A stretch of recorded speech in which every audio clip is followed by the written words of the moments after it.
Gracias, Padre Santo, porque sabemos que estás con nosotros, Señor. Sabemos que tienes algo importante que decirnos hoy, Señor. Aquí estamos atentos, con nuestros oídos prestos a escuchar tu voz, Señor, a escuchar de ti, a ser transformados por tu palabra y ser cambiados, Señor, por tu mensaje, Señor. Te pido que hables a nuestro corazón, Señor, que hoy sea un día de transformación, que podamos entender en tu palabra, Señor, lo que tienes para nosotros hoy, Señor, y que podamos tomar con responsabilidad la misión que tienes para nosotros, Señor. Gracias, Dios, porque has sido bueno con nosotros, Señor. Gracias porque nos has incorporado en tus planes, Señor, porque estamos contigo, Señor, y porque nos bendices en cada momento, Señor. Bendice a los que estamos aquí, Señor.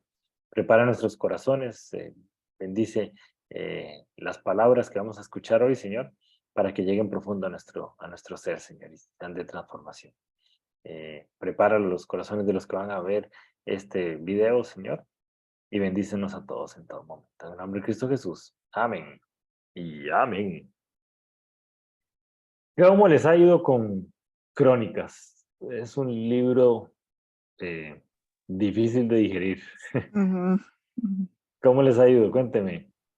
Don Eh, Álvaro, está muteado, de- don Álvaro. ah,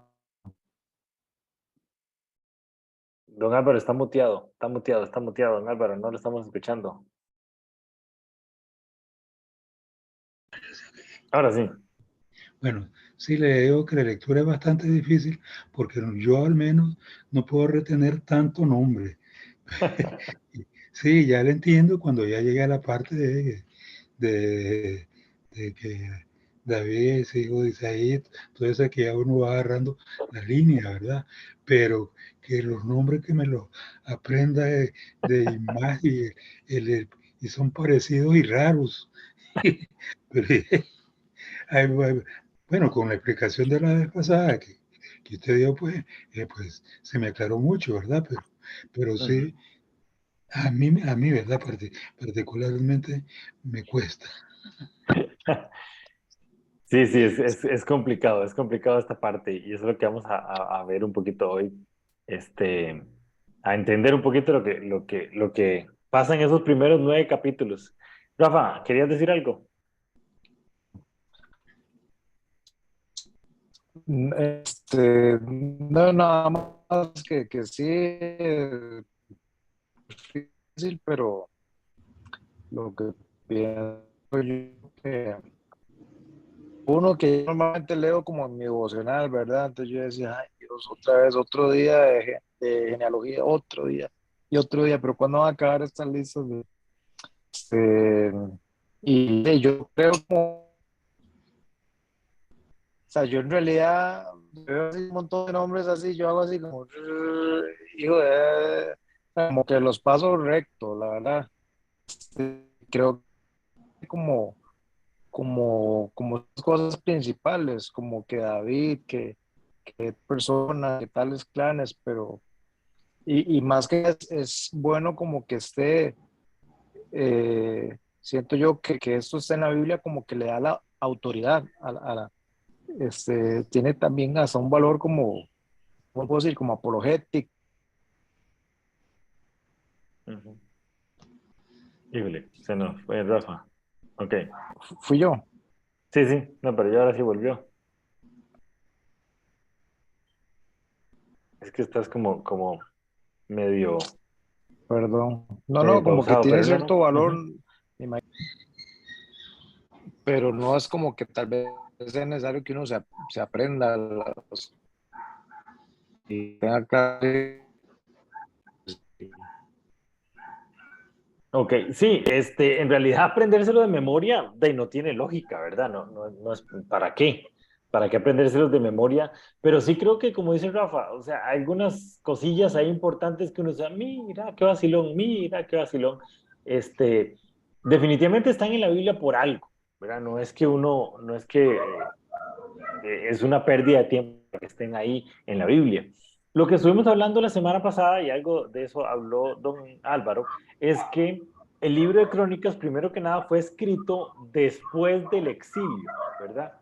Y fue escrito con la intención de que la gente que volvía a Israel recordara, se ubicara, tuviera fe y esperanza de que todo lo que estaba ahí escrito, toda la promesa, iba a llegar en algún momento a verla y que se iba a llegar el cumplimiento de esa promesa.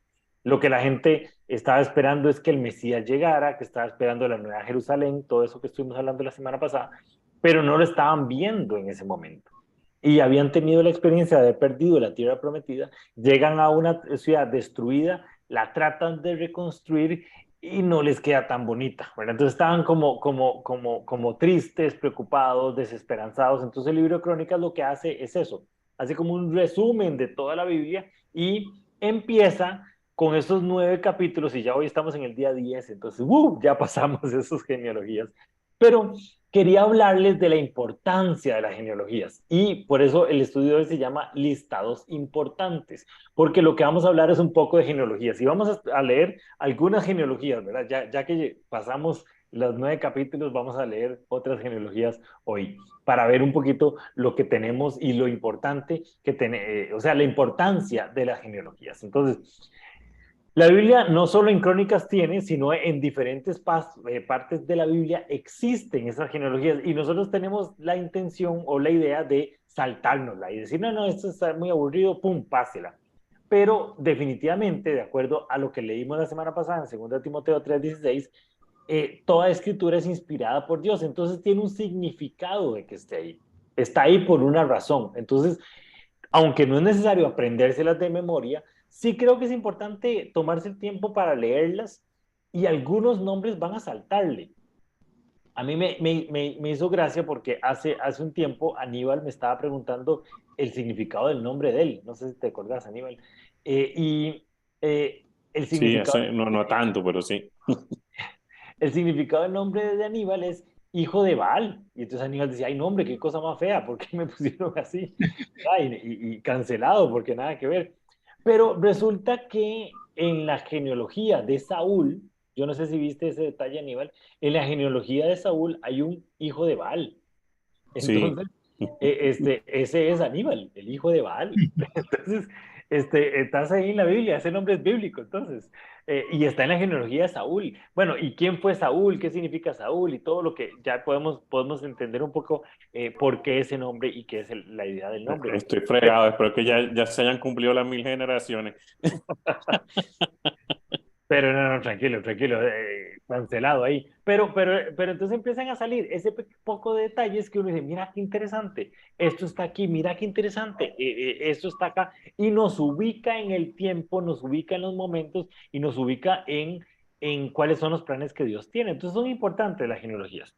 Entonces, como decía Rafa, nos ayuda a corroborar la exactitud histórica de la Biblia, o sea, es importante porque nos confirman la existencia de esas personas y podemos buscarla en otros lugares históricos y nos dan, en otros libros históricos y nos dan la veracidad de la Biblia.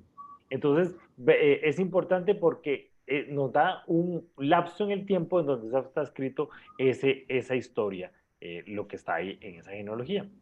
Después nos ayudan a confirmar profecías. Había una profecía en Isaías 11:1 muy clara que decía que Jesús venía del linaje de David. Ahora vamos a estudiar un poquito más eso. Pero entonces, al registrar ese linaje, que lo vemos en dos partes de la Biblia, entonces vemos que se confirma una profecía muy importante que estaba ahí en Isaías. Después nos demuestran ese plan perfecto que Dios tiene que lo lleva hasta el más mínimo detalle.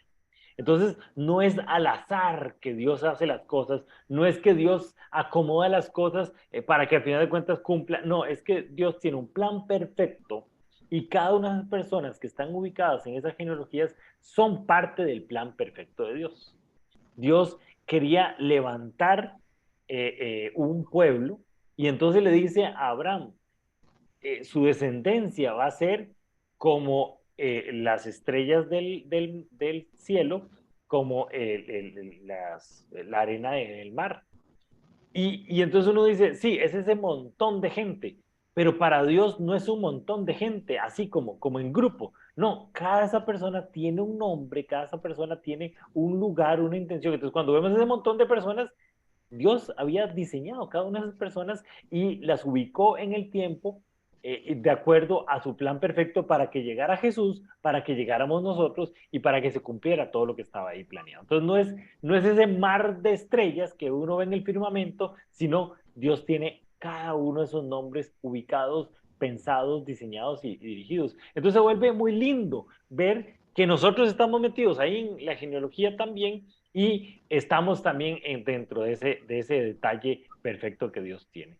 Y podemos aprender en esas genealogías de algunas personas, de algunos personajes que están ahí clarísimos, donde empezamos a ver un mar de gente y pum, nos sale la historia de Saúl, por ejemplo, o nos sale la historia de Jonatán, de Jonatán, nos sale la historia de Jabes, nos sale la historia de Ruth, y entonces uno se ubica en esas historias y dice, mira, estaba ese montón de gente, pasó esto y después siguió ese montón de gente.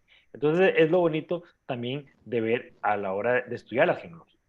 Entonces, aunque parecen ser insignificantes o parece que no tienen ninguna lógica, reafirman la importancia de la Biblia y reafirman la importancia que le da Dios a las personas y no es a los grupos, no es así como al pueblo, como un todo completo que no tiene un norte, no está dirigido, no, es un diseño perfecto que Dios da de toda la gente.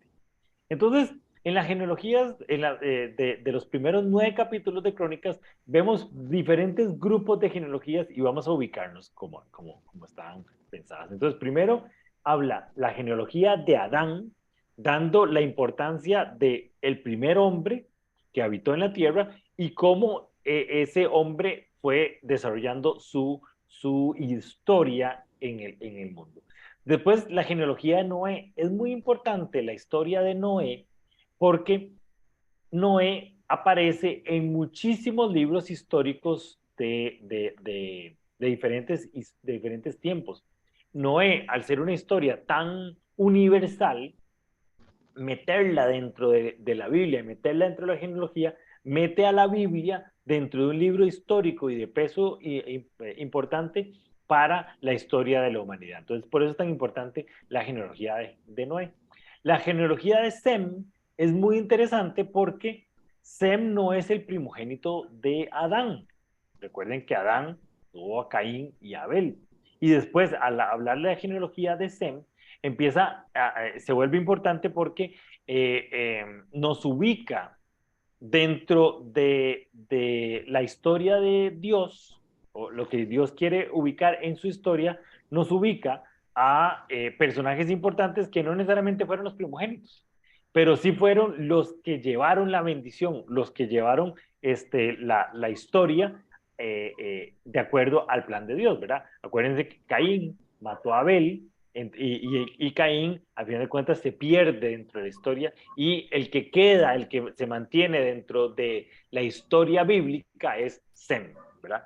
Después la genealogía de Ismael, que es muy importante porque es el primer hijo de Abraham y de ahí salen todos los musulmanes, como les hemos dicho. Después la genealogía de Esaú, que es el hermano mayor de Jacob. Y era el que venía con la bendición, perdón, con la primogenitura. Pero él pierde la primogenitura y entonces le cede la primogenitura a Jacob, que era el engañador, ¿verdad? Y a final de cuentas, Jacob es cambiado su nombre a Israel. Después el segundo grupo de genealogías es ya sobre el pueblo de Israel, ¿verdad? Entonces ya no importa lo que estaba pasando aquí, no, ahora vamos a centrarnos en el pueblo de Israel. Entonces empieza con la genealogía de Israel y después con 3 historias importantes, o con 3 personajes importantes que nos van a dar un contexto histórico importante. Primero la genealogía de Judá.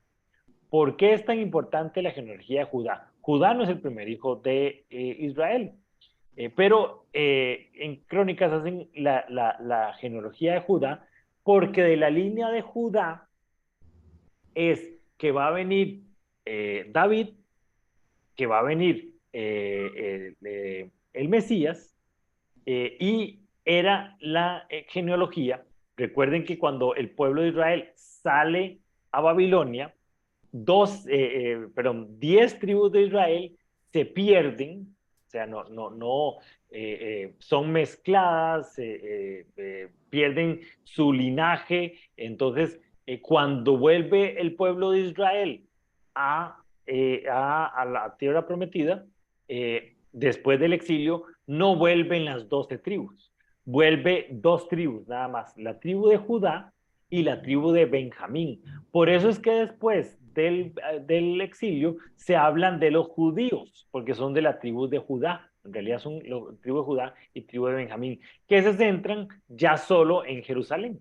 Ya todos los demás reinos y todos los demás ciudades que están alrededor de Judá, que eran de las otras tribus de Israel, de alguna manera pierden su linaje y entonces ya no son contados dentro de la historia, ¿verdad? De la historia de los judíos, ¿verdad? Entonces, es importante hablar de la genealogía de Judá.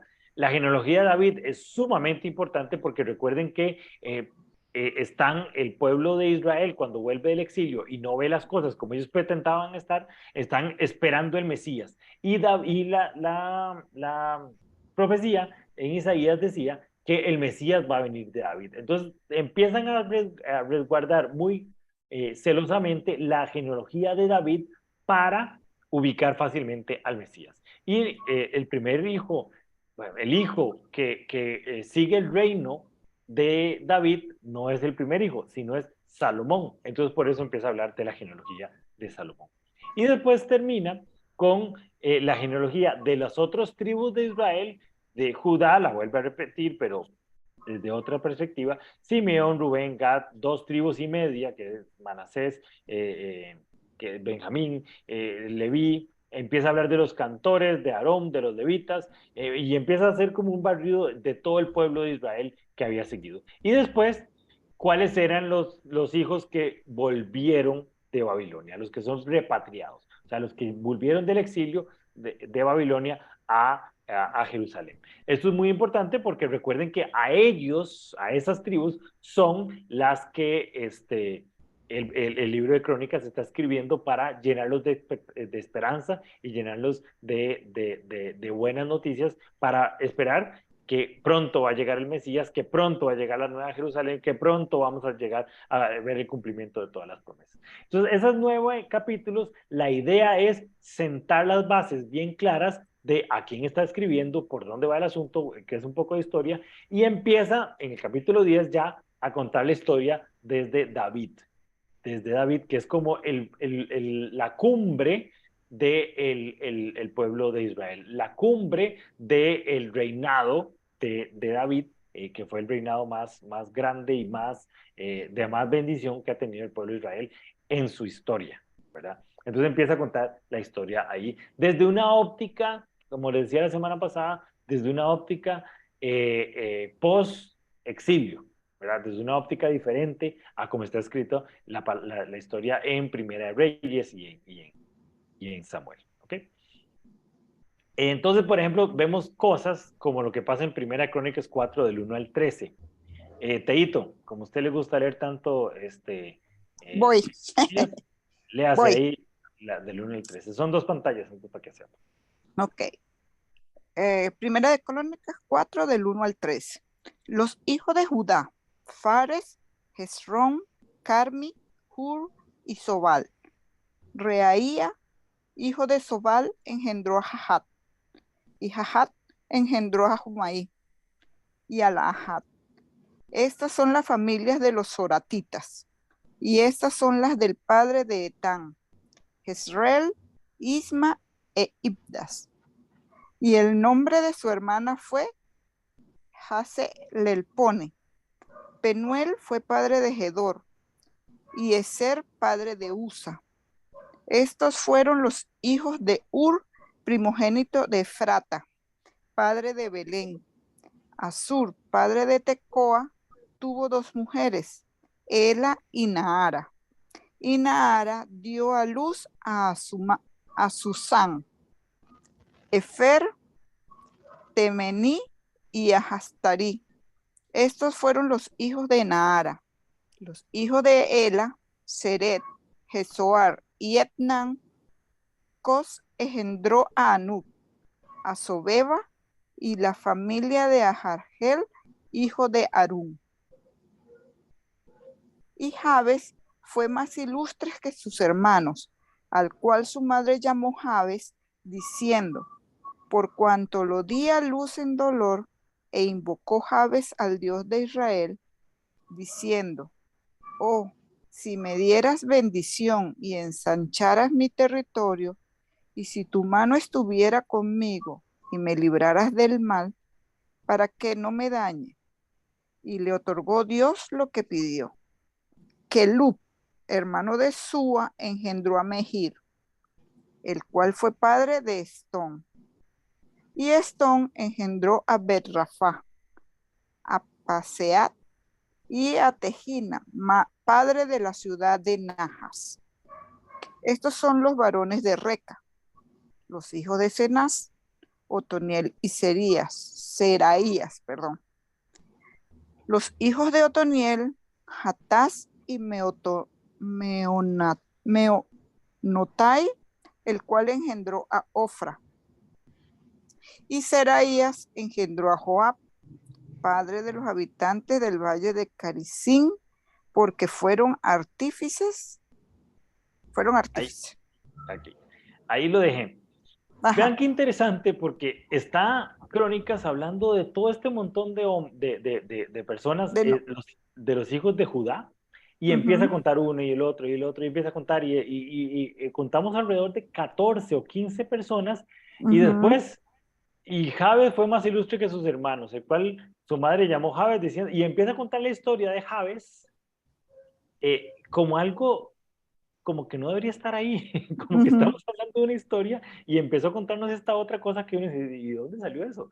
Y después sigue, y que hermano, y sigue con el asunto de los nombres. Entonces ven qué interesante, porque está el escritor de Crónicas contando una historia de Jabes, una historia de Judá. Empieza a contar un personaje específico que en realidad Jabes solo aparece aquí, y después más adelante en Crónicas hay una ciudad que se llama Jabes, y para de contar, Jabes no aparece más en la Biblia. Entonces uno dice, ok, hay un montón de historias, hay un montón de cosas que Dios ha hecho que no nos cuentan específicamente, pero que transforman sociedades. Entonces Jabes, y aquí está diciendo, la mamá lo llamó Jabes porque lo parió con dolor, pero Jabes invocó a Dios y recibió, cambió su destino y ensanchó su territorio, y después podemos intuir que la genealogía de Jabes, después de Jabes, fue otra cosa. Los hijos de Jabes y la parentela de Jabes y los descendientes de Jabes fueron diferentes a los abuelitos de Jabes. ¿Por qué? Porque Jabes hizo algo diferente y transformó la historia que está ahí. Esa no la cuentan. Pero, por ejemplo, vemos la genealogía de Saúl, por ejemplo, más adelante, y empezamos a ver un montón de personajes. Llega Saúl como el personaje de más importancia en la historia, y que nosotros ya leímos la historia de Saúl, nos damos cuenta que Saúl se paseó en la olla de leche. Y empieza a contar la genealogía de Saúl, y después en otros capítulos dice, pero todos los hijos de Saúl se murieron. Entonces uno dice, ¿y por qué? Por las tortas que se jaló Saúl. Entonces, ¿cómo una persona puede cambiar y transformar una genealogía para bien o para mal? ¿Verdad? Y eso es lo interesante de leer todas esas genealogías en Crónicas, ver todas las cosas que estamos ahí, ¿verdad? Entonces, vamos a ver dos genealogías muy importantes, que son las genealogías de Jesús. No lo quise poner aquí primero porque es muy larga, y después porque quiero que lo tengamos ahí. Entonces, no sé si todos tienen Biblia ahí a mano, o saquen el teléfono para ver la Biblia. Entonces, tienen 5 minutos, no, 5 minutos no, 1 minuto para buscar la Biblia. Ya todo el mundo sacó el teléfono. Esta es de verdad. Esta, sí me gusta. Esas otras son de mentirillas.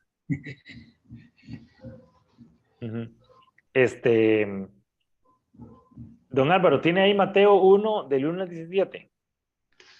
Vamos a buscarlo. Mateo.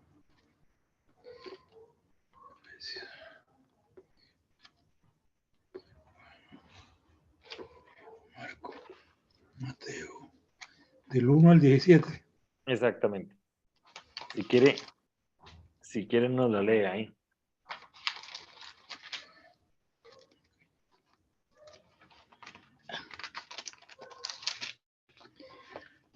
Genealogía de Jesucristo.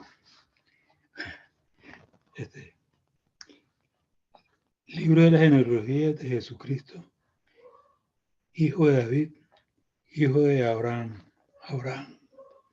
Abraham engendró a Isaac, Isaac a Jacob, y Jacob a Judá y a sus hermanos. Judá engendró de Tamar a Farés y a Sara, Farés a Hezrón y Hezrón a Harán. Harán engendró a Aminadab, a Naasón y Naasón a Salmón. Salmón engendró de Rahat a Boz. Boz engendró de Ruth a Obed y Obed a Isaí. Isaí engendró al rey David y el rey David engendró a Salomón, de la que fue mujer de Urías. Salomón engendró a Roboam, Roboam a Abías y Abías a Asa. Asa engendró a Josafat, Josafat a Joram y Joram a Usías. Usías engendró a Jotán, Jotán a Acaz y Acaz a Ezequías. Ezequías engendró a Manasés, Manasés a Amón y Amón a Josías. Josías engendró a Jeconías y a su hermano en el tiempo de la deportación a Babilonia. Después de la deportación a Babilonia, Jeconías engendró a Salatiel y Salatiel a Zorobabel. Zorobabel engendró a Abiud, Abiud a Eliaquín y Eliaquín a Azor. Azor engendró a Sadoc, Sadoc a Aquín y Aquín a Eliud. Eliud engendró a Eleazar, Eleazar a Matán, Matán a Jacob, y Jacob engendró a José, marido de María, de la cual nació Jesús, llamado el Cristo. De manera que todas las generaciones, desde Abraham hasta David, son 14. Desde David hasta la deportación a Babilonia, 14. Y desde la deportación a Babilonia hasta Cristo, 14. Esa es una de las genealogías que vemos en la Biblia de Jesús. Es una de las genealogías como más ordenaditas que vemos. Si quiere, Ale, si tenés ahí Lucas 3, entonces nos pasemos Mateo, Marcos, Lucas, y pasamos a Lucas 3, del 23 al 38. Lucas se cree que Lucas era doctor, entonces él hace un estudio como muy científico de la vida de Jesús. De hecho, es el único que habla un poco de la historia de María y el nacimiento de Jesús. En los otros evangelios casi no hay información de eso. Entonces, la genealogía de Lucas se cree que es la más exacta y correcta. La de Mateo se cree que es un poco más romántica en el sentido de qué es lo que estaba escrito ahí. Pero, ¿la tenés ahí, Ale? Sí. Ok, dale. Ok. Jesús mismo al comenzar su ministerio era como de 30 años. Hijo, según se creía, de José, hijo de Elí. Hijo de Matat, hijo de Leví, hijo de Melquí, hijo de Haná, hijo de José. Hijo de Matatías, hijo de Amós, hijo de Nahum, hijo de Esli, hijo de Nagai, hijo de Maat, hijo de Matatías, hijo de Semei, hijo de José, hijo de Judá, hijo de Joana, hijo de Reza, hijo de Zorobabel, hijo de Salatiel, hijo de Neri, hijo de Melqui, hijo de Adi, hijo de Cosam, hijo de Elmodam, hijo de hijo de Josué, hijo de Eliezer, hijo de Jorim, hijo de Matat, hijo de Leví, hijo de Simeón, hijo de Judá, hijo de José, hijo de Jonán, hijo de Eliaquín, hijo de Melea, hijo de Mainán, hijo de Matata, hijo de Natán, hijo de David, hijo de Isaí, hijo de Obed, hijo de Booz, hijo de Salmón, hijo de Naasón, hijo de Aminadab, hijo de Aram, hijo de Esrom, hijo de Fares, hijo de Judá, hijo de Jacob, hijo de Isaac, hijo de Abraham, hijo de Taré, hijo de Nacor, hijo de Serug, hijo de Ragaú, hijo de Pelec, hijo de Eber, hijo de Sala, hijo de Cainán, hijo de Arfaxad, hijo de Sem, hijo de Noé, hijo de Lamec, hijo de Matusalén, hijo de Enoc, hijo de Jared, hijo de Maalalet, hijo de Cainán, hijo de Enos, hijo de Set, hijo de Adán, hijo de Dios. Ok, entonces vemos que son dos genealogías y en realidad en algunos puntos se parece y en otros no. Entonces los más críticos de la Biblia dicen, ok, aquí hay una cuestión que muestra que la Biblia está equivocada, ¿verdad? Porque la genealogía de Jesús como que no saben seguirla. Algunos dicen que va por aquí, otros dicen por acá, entonces se nota que es un invento, ¿verdad? Entonces mucha gente está en contra de la Biblia y pone esto como argumento, porque hay dos genealogías y por qué las genealogías no se parecen, pero tienen que ver con la intención de cada uno de los autores, ¿verdad? Entonces, vemos que Mateo sigue un orden de línea descendiente, o sea, empieza a hablar de quiénes son los hijos, quiénes son los padres, y ubica el nacimiento de Jesús dentro de cosas importantes y al final lo dice, ¿verdad? Dice, de tal manera todas las generaciones de Abraham hasta David son 14, desde David hasta la deportación de Israel 14 y la deportación de Babilonia hasta Cristo 14, ¿verdad? Entonces eso empieza a ubicarlo. La de Mateo es más limitada porque lo que quiere ubicar es a Jesús como judío. De hecho, empieza con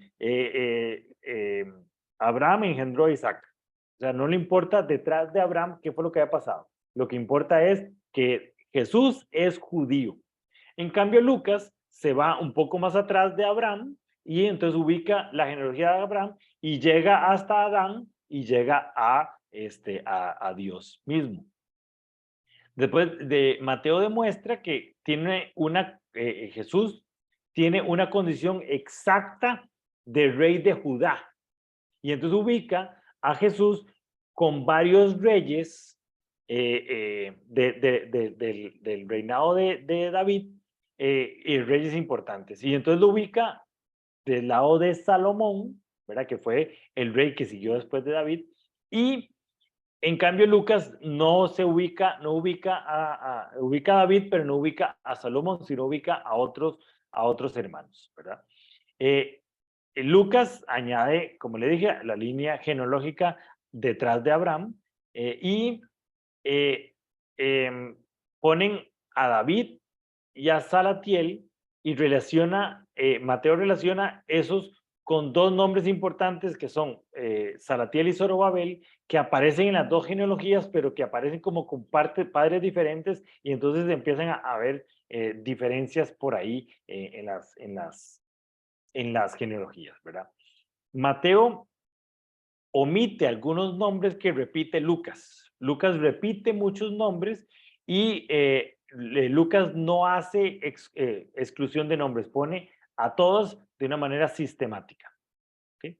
De Abraham hasta David, la lista se parece bastante, ¿verdad? Porque es muy fácil encontrarlo. Salatiel, Zorobabel, José y Jesús. En cambio, Mateo coloca a Salatiel y Zorobabel, pero lo pone en una rama de los reyes de Israel. Y Lucas no hace eso con los reyes de Israel, ¿verdad? Es interesante porque Lucas no pone a Ruth, por ejemplo, sí, que el Ruth es uno de los libros de la Biblia donde habla un poco de la historia de Ruth. Lucas no pone Ruth, Mateo sí pone Ruth, pero sí ponen a Boz en alguna Biblia, en un punto, y en otro punto pone a Boaz, ¿verdad? Pero que se cree que es el mismo, ¿verdad? Mateo ubica a muchas mujeres, Tamar, Rahab, Ruth, la mujer de Urías, Betsabé, y a María. Lucas no, perdón, Mateo sí lo hace, Lucas no ubica a las mujeres. Mateo ubica a algunos hermanos, pone por ejemplo a los hermanos de Judá y a Zera, el hermano de Fares. En cambio, Lucas ubica nada más padres, hijos, ¿verdad? Siguiendo la genealogía. Mateo dice que Jeconías es padre de Salatiel y Zorobabel es padre de Eliud, y después Jacob y José. Y en cambio Lucas pone a Neri, que es padre de Salatiel, a Zorobabel, que es padre de Reza, y a Elí, que es padre de José. Entonces empezamos a ver varias diferencias entre una genealogía que está a un lado y otra genealogía que está al otro. ¿Por qué se deben esas diferencias? ¿Y a qué se deben esas diferencias? Definitivamente no es por una equivocación, ¿verdad? Eso es lo primero que tenemos que descartar. No es que la Biblia está equivocada o que los órdenes están equivocados. Tiene que ver con las intenciones de los que hablan, de los que dicen, o de los que ubican cada una de las genealogías. El asunto de la genealogía es muy importante, primero porque tenía que cumplir una promesa, pero también es bastante complicado seguirla porque si no tenemos casos específicos que la Biblia dice, por ejemplo, el primer hijo de Isaac fue Esaú y después fue Jacob. Entonces se suponía que la genealogía seguía el primogénito. Entonces el primer hijo hombre era el que continuaba la genealogía.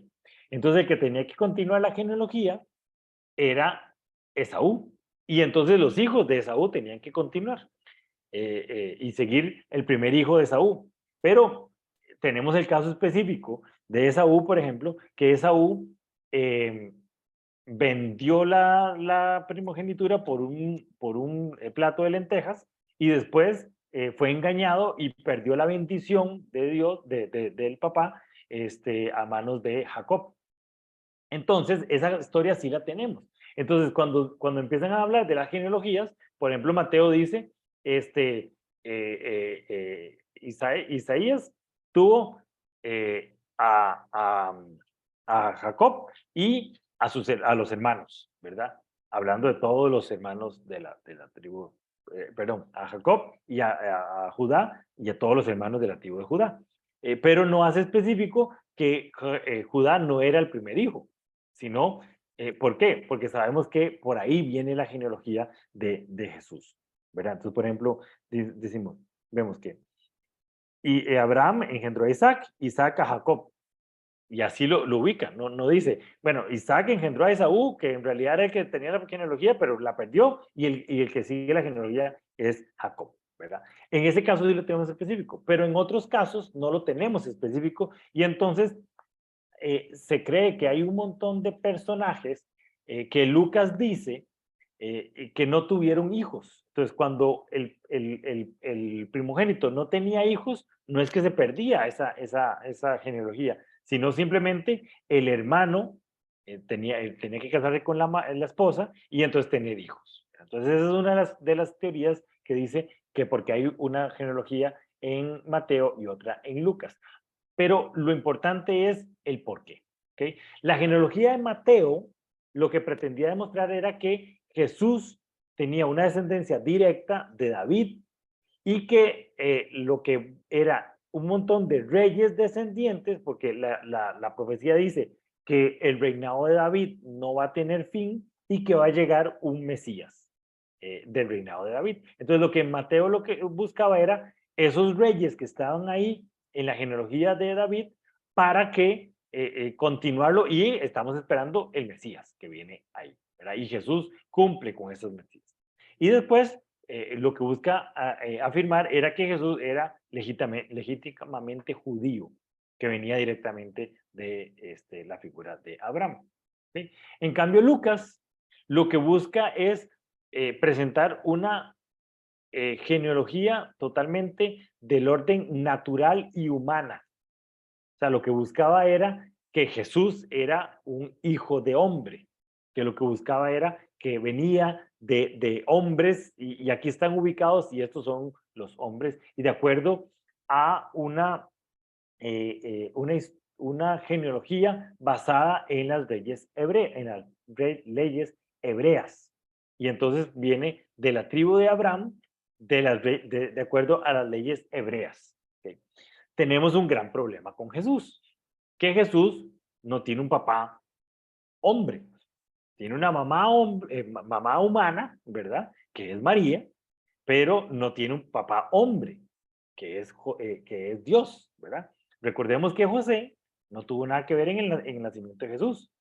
Fue un papá muy importante, y le enseñó el ser carpintero, y se creía, por eso dice aquí en la genealogía de, de la de Lucas, dice, empieza diciendo, Jesús al comenzar su ministerio era como de 30 años, hijo, según se creía, de José, hijo de él, Entonces, Lucas lo que busca es, ok, el papá de Jesús se creía que era José, y entonces empieza con la genealogía. En cambio, la genealogía de Mateo termina diciendo, Jacob engendró a José, marido de María, el cual nació Jesús, llamado el Cristo. Entonces, Mateo lo que habla es de María, no tanto de José, porque en realidad José no tuvo nada que ver en el asunto. Entonces, muchos judíos al día de hoy no reciben a Cristo porque dicen, no está cumpliendo la profecía, que tenía que venir del linaje de Abraham. Y el linaje de Abraham tiene de parte del papá, no de parte de la mamá. Y entonces José no tuvo nada que ver en el asunto, ¿verdad? Entonces, eso es una parte de las críticas de la genealogía de Jesús.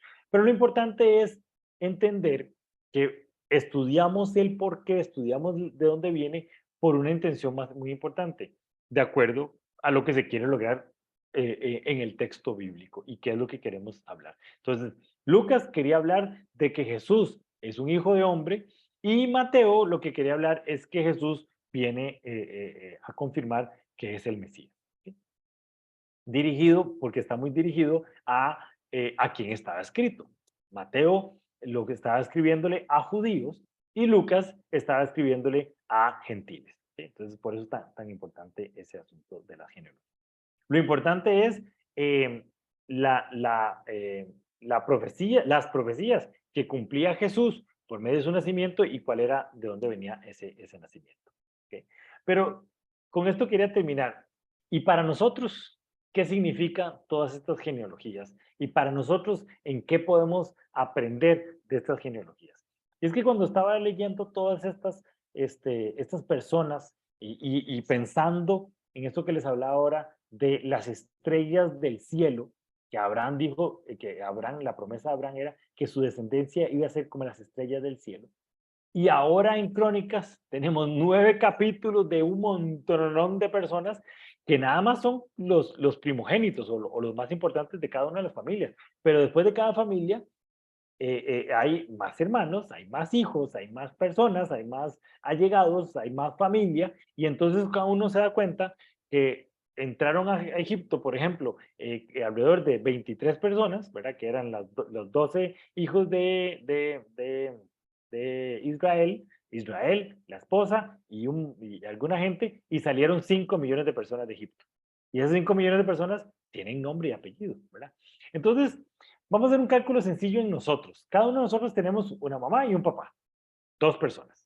Esas 2 personas nacieron de una mamá y un papá. Entonces nosotros tenemos 4 abuelos. ¿Los conocimos o no los conocimos? Tenemos 4 abuelos. Eso es la segunda generación. Entonces, de esa misma generación, tenemos 8 bisabuelos en la tercera generación. Y continuamos así 16, en la cuarta generación, 32, que son los tatarabuelos, y sucesivamente a las 10 generaciones tras tatarabuelos, esos son 1024 personas que pertenecen a 10 generaciones de nosotros, que vivieron alrededor de hace 250 años. Entonces tenemos para que nosotros naciéramos, y se habla de 10 a 12 generaciones porque es lo que la carga genética de ellos nos llegan a nosotros. Entonces, para cumplir las 12 generaciones tenemos 4.094 personas a lo largo de 300 años que pertenecen a 11 o 12 generaciones. Entonces, para que nosotros pudiéramos nacer, tenemos que tener 2 padres, 4 abuelos, 8 bisabuelos, 16 tatarabuelos, 33, no sé por qué dice chosnos, así le pusieron, 64 pentabuelos, 128 exabuelos, 256 heptabuelos, 512 octabuelos, 1024 nonabuelos y 2048 decabuelos.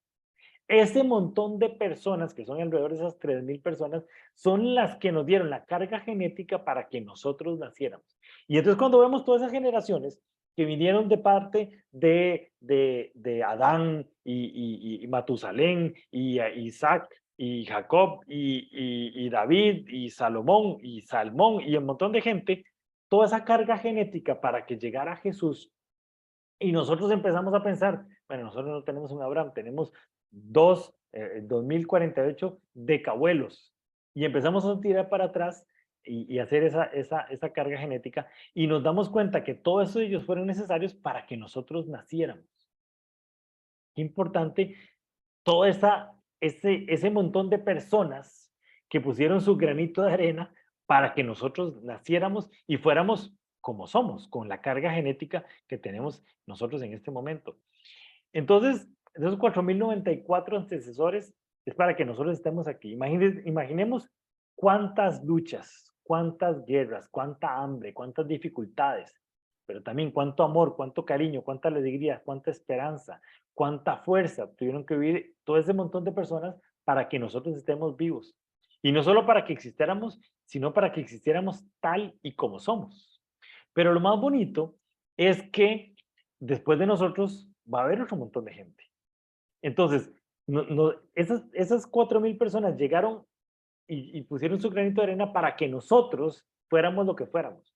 Pero nosotros tenemos la capacidad para ser ese ente de cambio, el que da el paso adelante, el que rompe las cadenas. Es que hace muchas generaciones había mi bisabuelo que se llamaba Don Álvaro, y Don Álvaro hizo algo diferente y transformó mi historia, y gracias a que Don Álvaro hizo algo diferente, dentro de 5 generaciones va a haber una persona que va a reconocer ese legado que dejó Don Álvaro, por ejemplo, y decir, bueno, es que él fue el primero que recibió a Cristo, y desde ese momento mi familia cambió, mi familia fue transformada, mi familia fue cambiada, y ahora nosotros somos algo diferente gracias a que mi decabuelo en algún momento hizo ese cambio.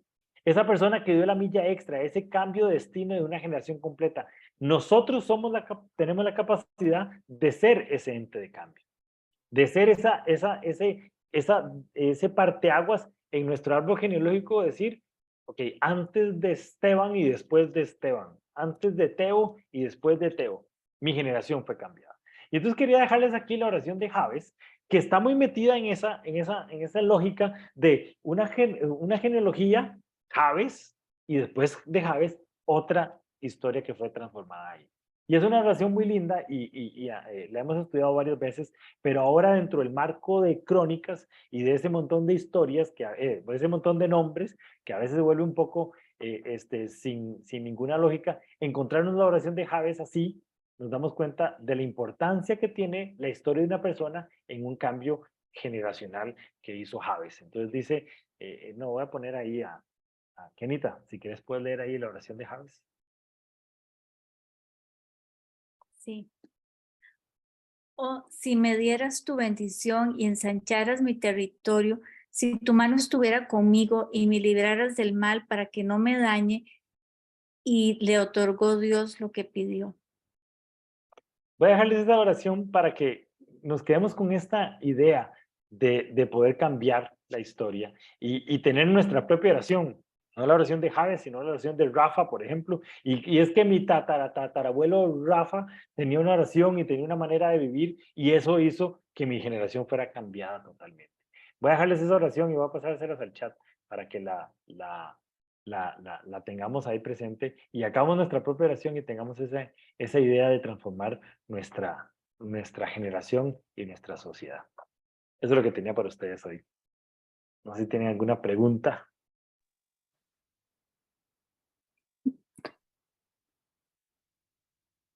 Todo bien claro, entonces. Okay.